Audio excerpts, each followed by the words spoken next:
Hello everyone, welcome back to রিমিস kitchen. আজ এমন একটা রেসিপি নিয়ে এসেছি। এখন ওয়েদার চেঞ্জ হচ্ছে, তার ফলে আমরা বিভিন্ন রকম রোগের শিকার হচ্ছি।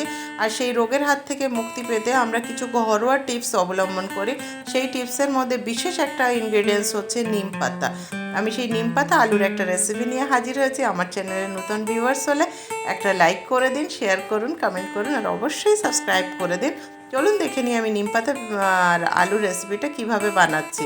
আমি যেভাবে বানাচ্ছি এইভাবে বানাবেন, তাহলে ঘরে বাচ্চাদের খাওয়াতেও কোনো রকম সমস্যা হবে না।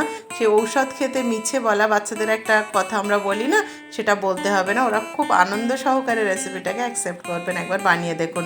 আমি এখানে পরিমাণে একটু তেল নিয়েছিলাম, আর তার মধ্যে আমি কিছুটা নিম পাতা ধুয়ে পরিষ্কার করে রেখেছিলাম, সেটা দিয়ে দিলাম। দিয়ে লো ফ্লেমে আমি এটাকে মুচমুচে করে ভেজে তুলে নিচ্ছি।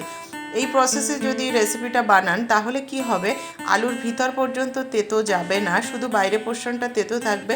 খেতে ভীষণ ভাল লাগে। একবার বানিয়ে দেখুন, বাচ্চারাও ভীষণ আনন্দ সহকারে রেসিপিটা খাবে। আপনাকে আর মিছে বলে খাওয়াতে হবে না। আমি আলুটাকে এইভাবে কেটে ধুয়ে রেখেছিলাম, সেটা আমি এর মধ্যে দিয়ে দিলাম। যেহেতু নূতন আলু, সেহেতু আমি এটা লো ফ্লেমে করব না, এটা মিডিয়াম ফ্লেমে আমি ভেজে নেব। লো ফ্লেমে করলে কি একদম সফট হয়ে যাবে, তাহলে একটা সুন্দর লুক আমি দিতে পারবো না রেসিপিটার।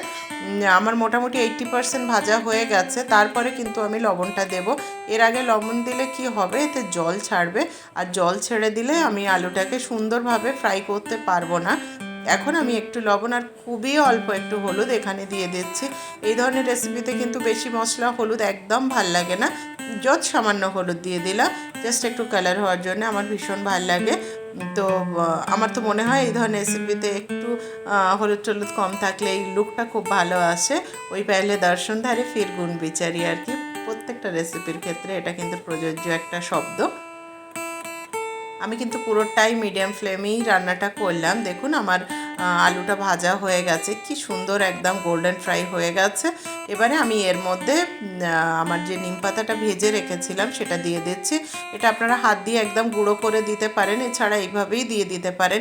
ভীষণ দারুণ একটা রেসিপি, ভীষণ ভাল লাগে খেতে, এবং একদম একটা ঘরোয়া ওষুধ যাকে বলে, সেটা হচ্ছে নিম পাতা। আমরা বিভিন্নভাবে নিম পাতাটা খাই, তবে আমি যে রেসিপিটা বানালাম একবার বানাবেন, বাড়ির সবার ভীষণ ভালো লাগবে।